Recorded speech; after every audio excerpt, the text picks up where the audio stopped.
Добрый день, дорогие мои! Вы на канале Приют Ангелов, с вами Народный Батюшка.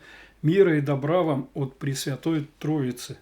Под роликами Чихачева очень часто спрашивают меня о том, лишен ли сана отец Ионаникий.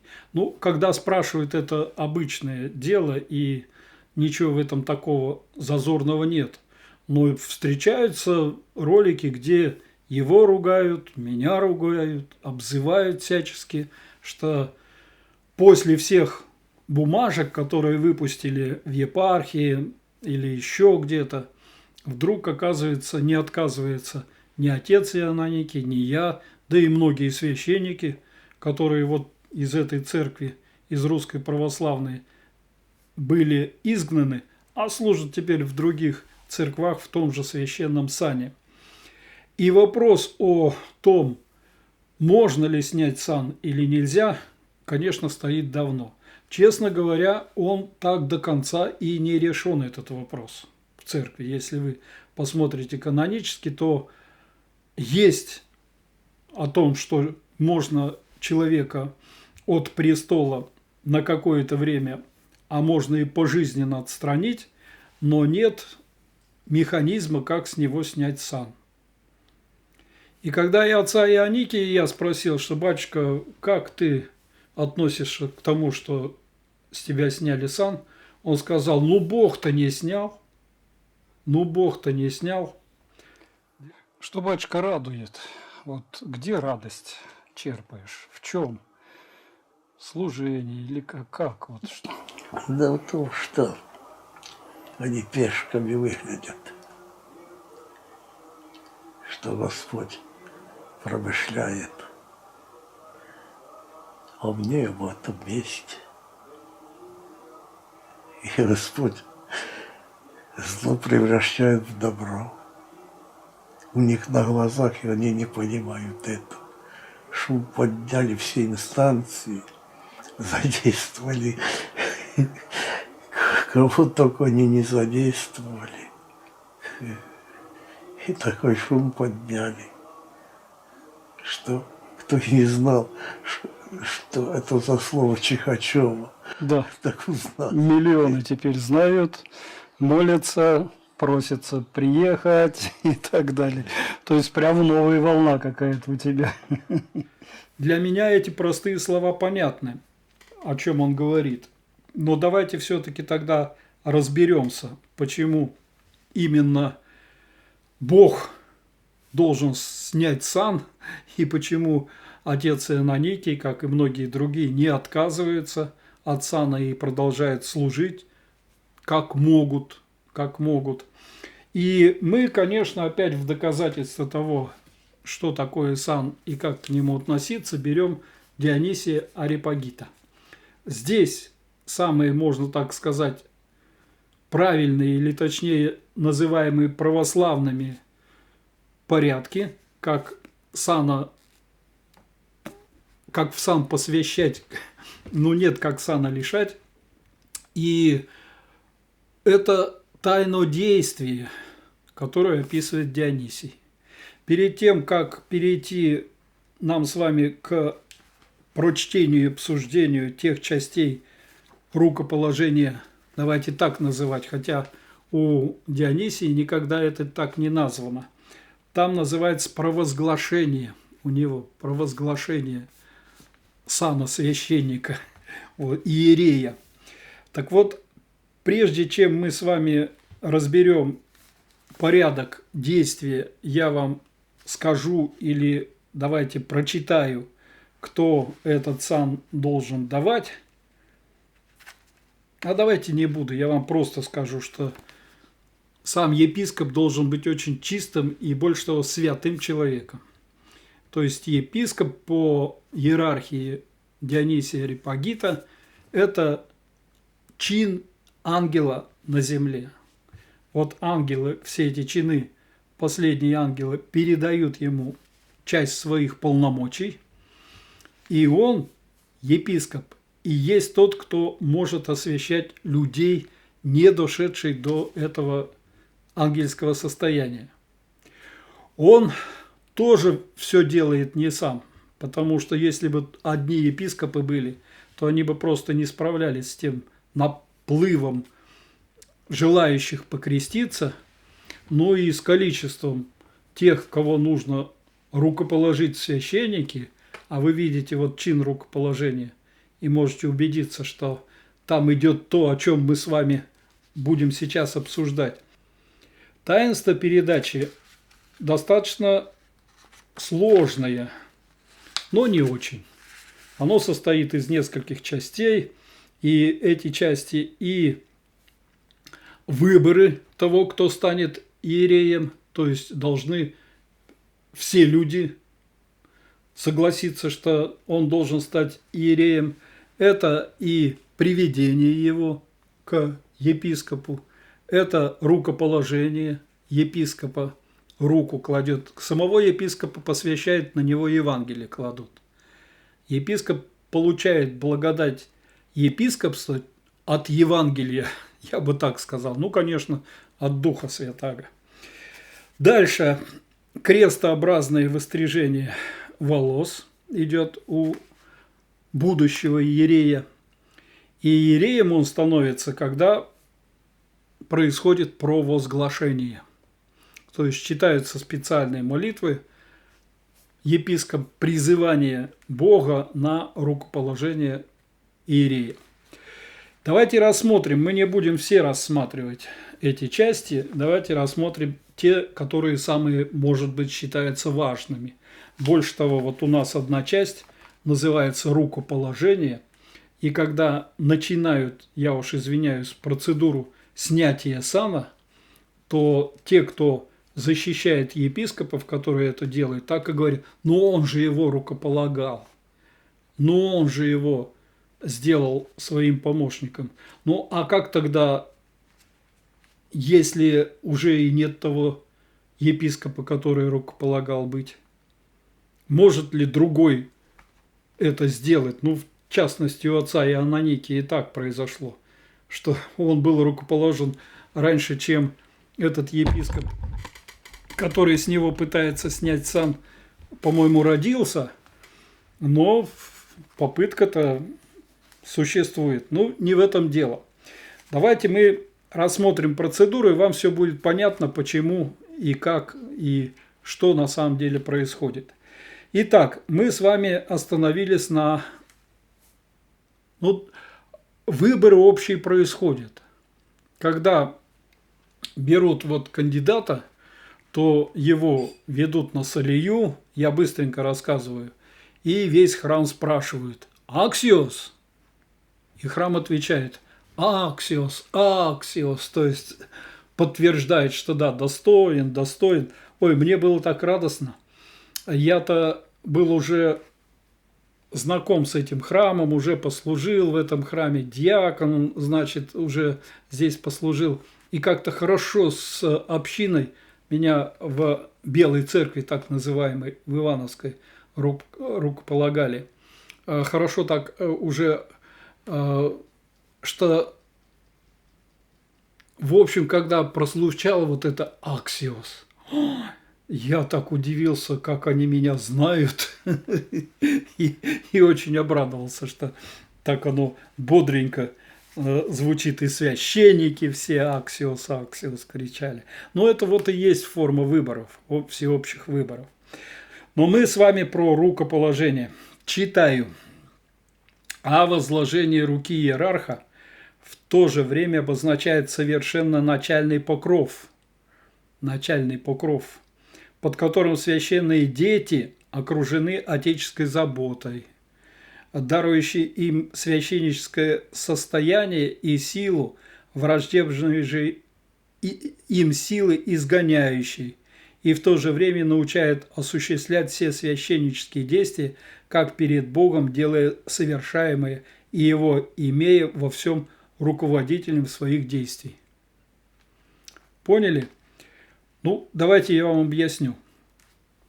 Возлагает руку на стоящего на двух коленях иерея епископ, доказывая, что он совершает над ним покров, то есть покровительство его совершает, что он, как под которым священные дети окружены отеческой заботой, что он становится отцом этого иерея, что он дарующий им священническое состояние, то есть он дарует им место служения, состояние, ну то есть вот место проживания, там храм дарует в использование, чтобы он силу и враждебные же им силы изгоняющие.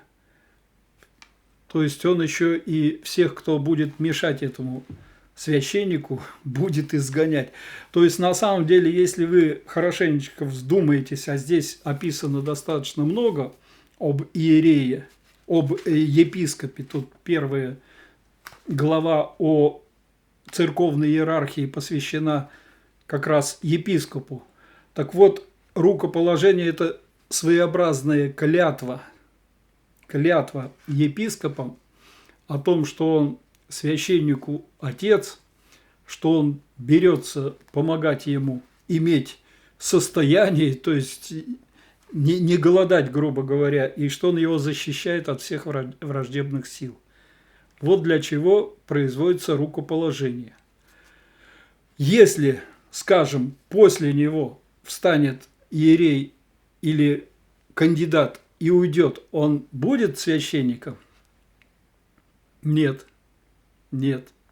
Это одно из действий, которое еще не делает его священником. Следующее действие – крестообразная печать, то есть на голове священника выстригают 4 клочочка. Ну, в некоторых местах, в некоторых церквах вообще крест выстригали перед тем, как дальше приступить к его рукоположению. Мы так условились это называть. Это обозначает переход из жизни в смерть.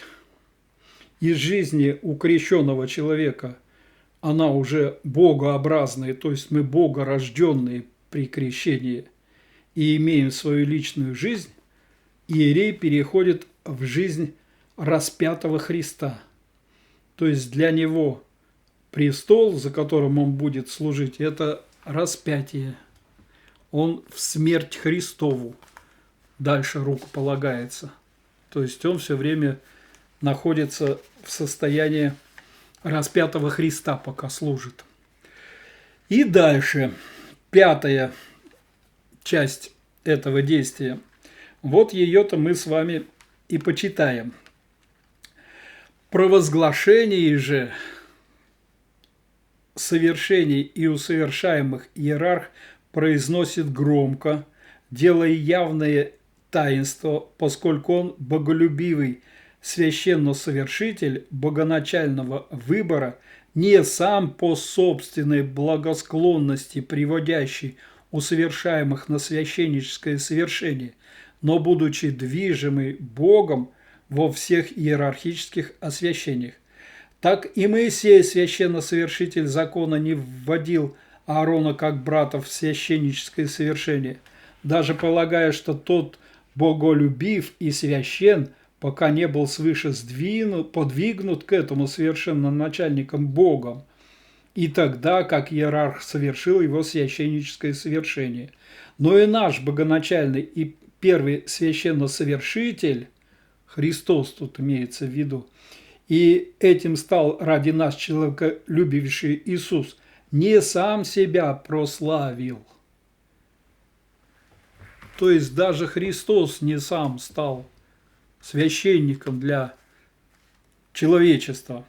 Как говорит речение, то есть как говорят Писания священные, но тот, кто сказал ему: «Ты иерей вовек по чину Мельхиседекову». Это говорится каждому иерею, которого избирают в священники, делают священником, рукополагают, как мы с вами решили называть.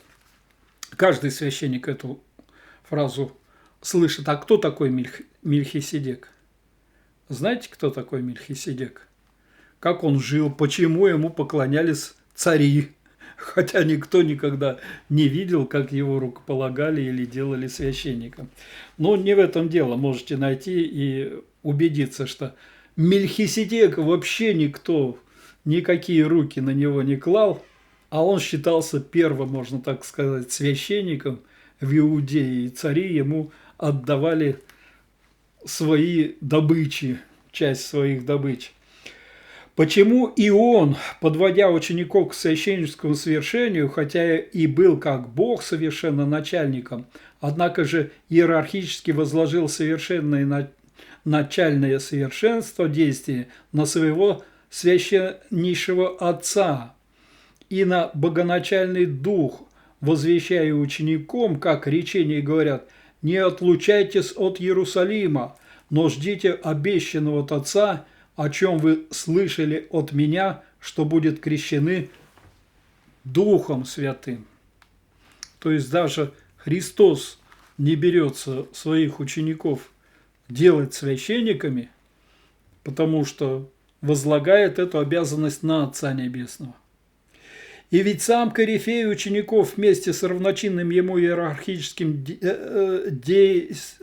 десятком, придя на священническое совершенное 12-го из учеников, благоговейно возложил избрание на богоначале. «Покажи, сказав, кого ты избрал». Это Матфея избирали в апостолы. И божественным жребием, божественного указания приял в иерархическое число святейшего двунадесятитятницы, о божественном жребии, выпавшем божественно на Матфея. Другие отзывались иначе, неблагочестиво, как я думаю, но и сам выскажу мысль. Мне ведь кажется, что речение, то есть Писание, жребием называют некий богоначальный дар, обнаруживающий божественном избрании, указан для того иерархического места. Во всяком случае ясно, что священническое совершеннодействие божественного иерарха не следует совершать самодвижно, но совершенно действовать так, как надо, будучи движимым Богом иерархически и небесно. И небесно.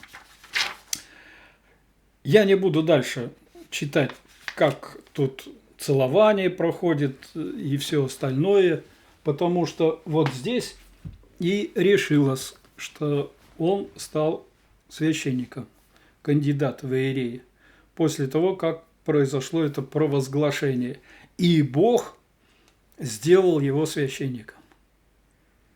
Поэтому, когда мы слышим, что даже Христос не дерзал сделать своих учеников священниками, а попросил об этом, он же сказал, что я попрошу об этом Отца, и Отец посылает Духа, и становится человек священником. Вот когда это происходит. И тогда, что значит слова отца Ионаникии, когда он говорит, ну Бог-то не снял. Ну Бог-то не снял. А значит, очень простые вещи.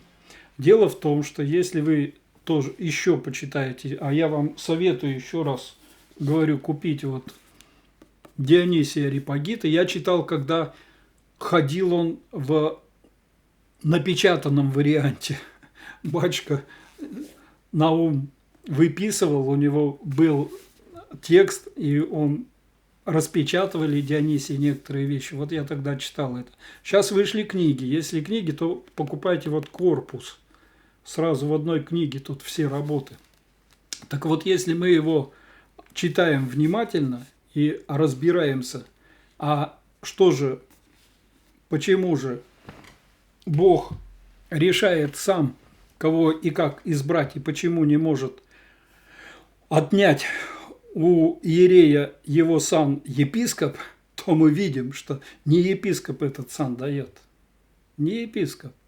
Больше того, когда он дерзает, пытается забрать у священника этот сан, всячески иногда клевеща, я вам скажу, что я, может быть, и верил до того, как других священников лишали сана, что они чем-то недостойны, и я не могу настолько их хорошо знать, чтобы понять, что на них клевещут. Но я сам пережил это. Я сам пережил. Я видел, как сидит тот, кому поручили, и все переворачивает. Я-то считал, что это заслуги, когда мы детей больных восстанавливали, наркоманов лечили и все остальное, храмы восстанавливали. Все, оказывается, можно перевернуть так, что ты виноват во всем.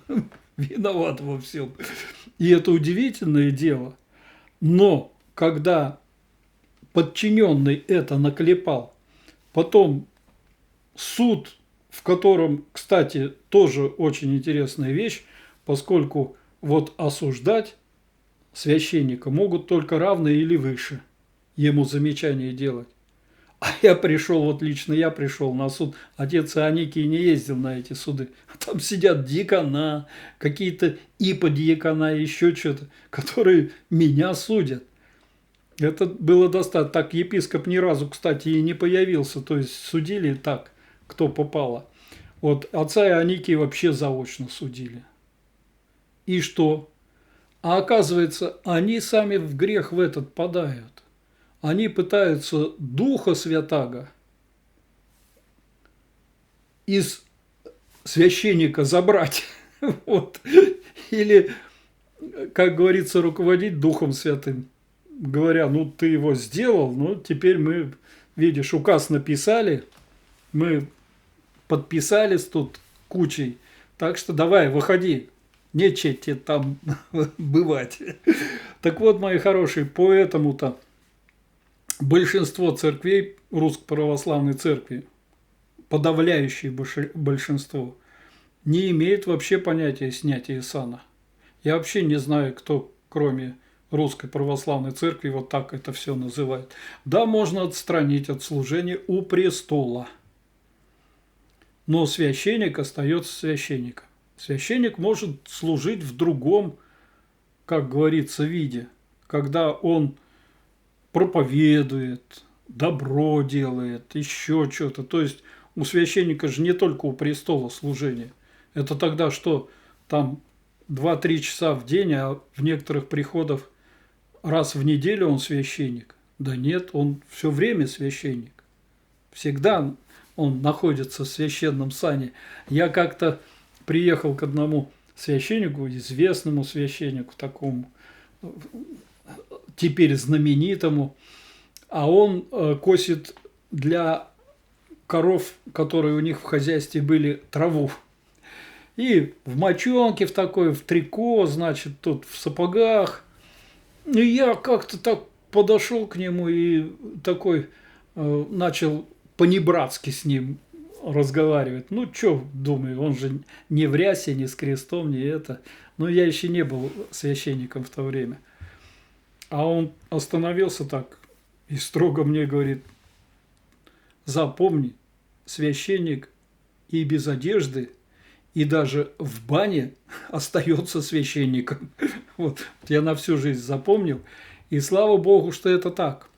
Потому что если бы было не так, то я вас уверяю, давно бы вся церковь рухнула. Потому что когда гонят и думают, что они таким образом лишили духа и лишился духа приход или тот, кого попекает этот человек, этот священник, то давно бы дыры вот такие в нашей ойкумене были. То есть у нас бы не было совершенно целостного православия. Поскольку тех, кого гонят или тех, кого обвиняют в том, что они стали негодные, такое огромное количество. Ну вот с этим патриархом просто сотни, видимо, людей ушли, людей, значит,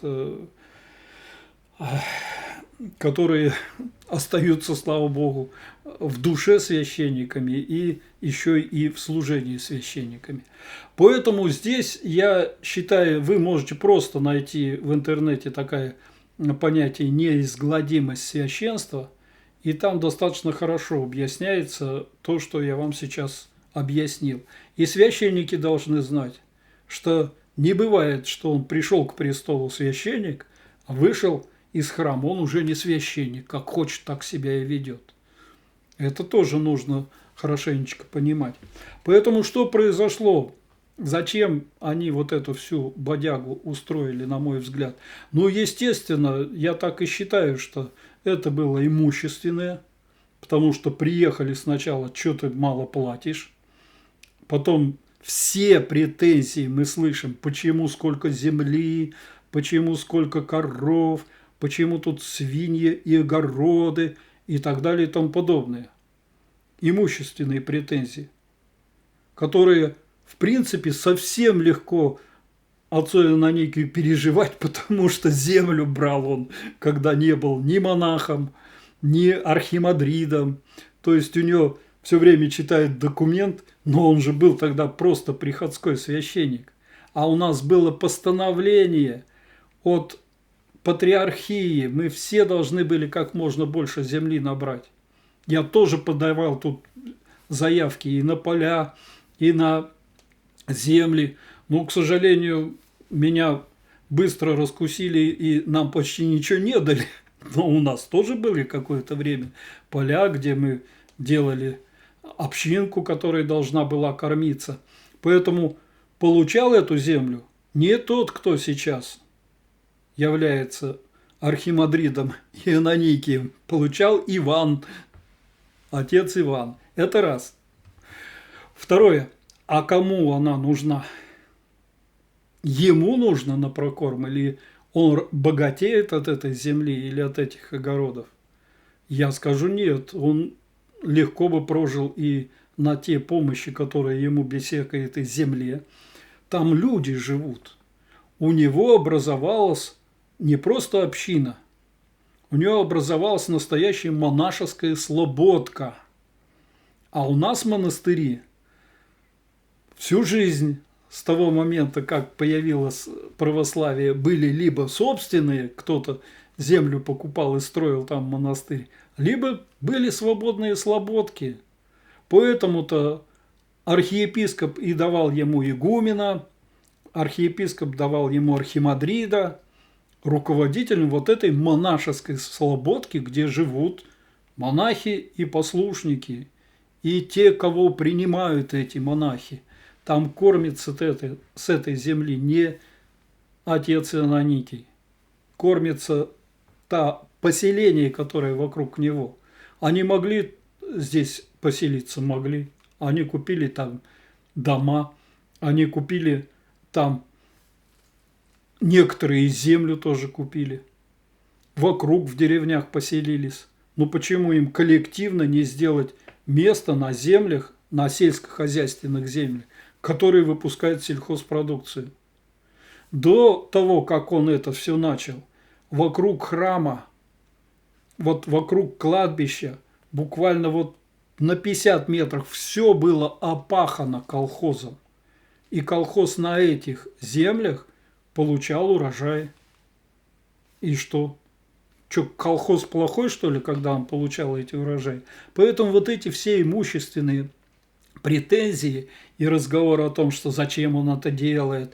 Ну а как? Любой игумен любого монастыря, уж тем более игумен Слободки, все время хозяйством этим руководил и прокармливал так своих монахов. Вы любой монастырь возьмите. Нет, не любой. Конечно, огромное количество монастырей живет просто на пожертвованиях, ничего не делая. Но у нас здесь все заводили поля. И все старались хоть как-то с этих полей получить. И подкормился это и Никола Шартомский, и Дуниловский монастырь, и вот Свято-Озерский монастырь. Так в чем виноват отец Ионанникий? А ни в чем. Вот эти экономические претензии вообще не имеют к нему никакого отношения. Это раз. А канонические тогда какие? Если он 30 лет ведет непрерывную службу по всем канонам, соблюдая все чтения, все часы, все псалмы, какие нужно, прочитывая, и, по-моему, это единственный у нас в России был монастырь, который это делал, но теперь остается этот, и он так продолжает служить. Тогда какие претензии? Канонические какие тогда претензии? Там ведь началась претензия, он не явился на суд. А как человек с диабетом, без ноги, значит, у него было плохое состояние, он врача вызвали, и врач должен был поехать на этот суд, на это судилище. Так что, дорогие мои, во-первых, я считаю, это судилище совершенно незаконное, и оно никому ничего, как говорится, пользы не принесло. Кроме того, что Чихачева узнали новые тысячи людей, и новые тысячи людей начали сюда ездить. Кстати, он так и служит, и принимает, и люди, кто приезжает, остаются довольные, грубо говоря. Но не в этом дело. Дело в том, что не могли они его, просто вот канонически не могли у него какой-то сан забрать, потому что не они его давали. Бог-то не забрал, говорит отец Ионаникий. Единственное, что они могли, это отлучить от престола, что они и сделали, своего храма. Своего храма. Ну, он в том храме не служит. Сейчас, я так понимаю, они пытаются ему еще какие-то вменить. Там эта журналистка, которая понаговорила всего, накидала столько забот для... А человек и закон это показал, накидали столько забот следственным органам, что они ездят, они раскопали могилы на кладбище, которые в 3 километрах от Чихачева. Они чего-то пытаются найти. А как надо будет отчитаться перед этим человеком и законом? Конечно, у них трудности. Хотя уже и местные чихачевские, которые так плохо относились к этим следователям, теперь уже потихонечку с ними поговорив, говорят, бедняги их заставили вот мучиться. Они... То есть я здесь встретился с чихачевскими, они с таким сожалением говорят о следователе, которым сейчас хуже, чем отцу Ионаникию.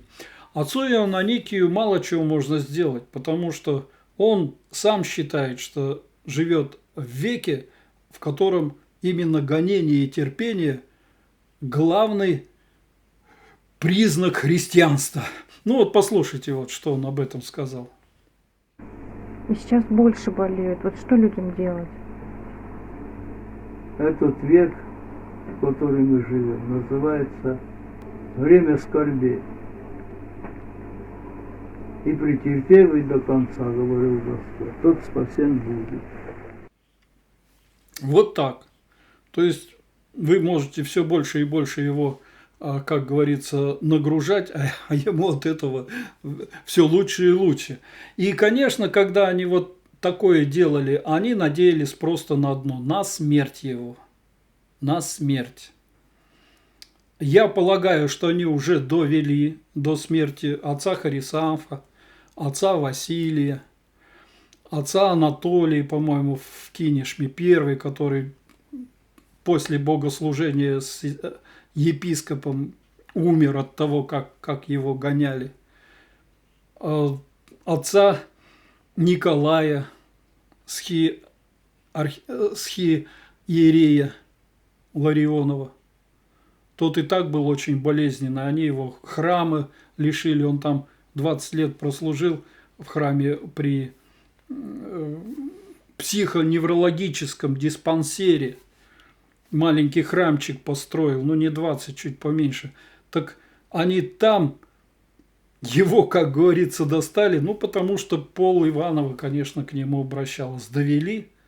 И я полагаю, вот за это надо бы завести уголовное дело на них и разобраться под вопросом доведения до смерти.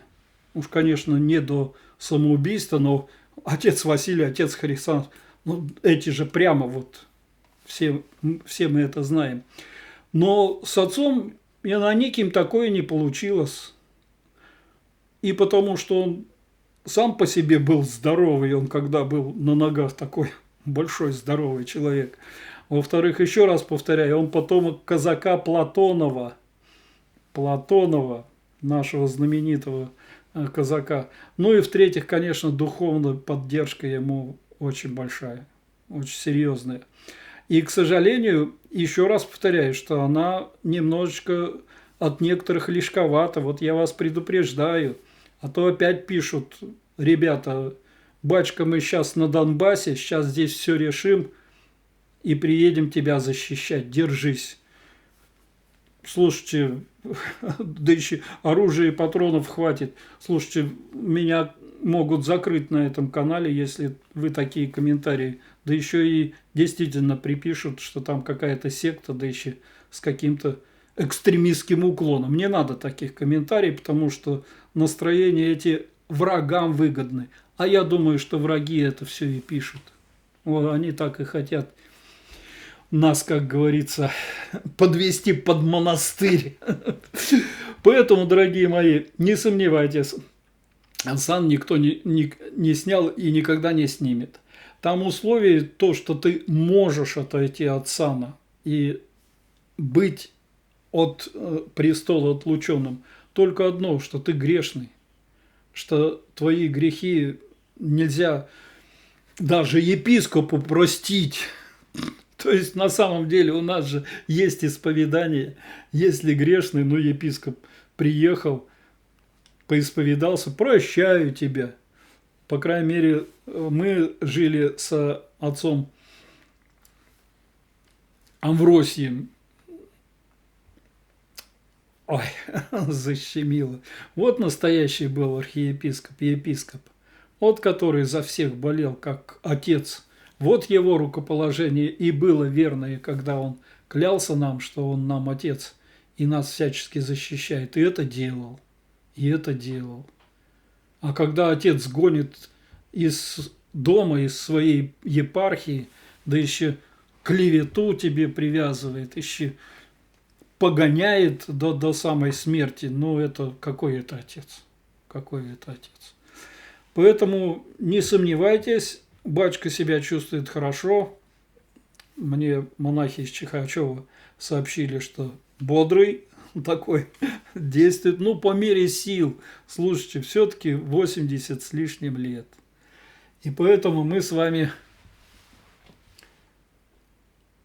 здесь... Ну, ладно. И поэтому мы с вами молимся за него. И за всех других иереев. Я знаю, что еще многие страдают вот так, отлученные от престола, гонимые, клевету на себя получившие. Я бы, может быть, поверил, что действительно кто-то и какой-то. Но я сам на себе все это испытал, как вот берет посланец, засланец, который пишет на тебя вот такое дело, собирает и переворачивает все, что ты сделал хорошо, в плохо. Оказывается, все можно перевернуть. Это надо уметь, ну, это лукавство такое, такой талант.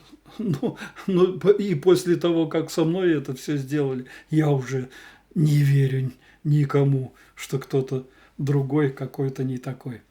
Так что здоровья вам всем, радости, мои хорошие. И изучайте каноны, изучайте писания, речения, как их называет Дионис Ареопагит. Это все помогает нам держаться в вере и не иметь страхов. Главная проблема – страх. Если он имеется, то да, человек не может не выдержать, не стерпеть ничего. Все. Здоровья всем, радости. Аминь.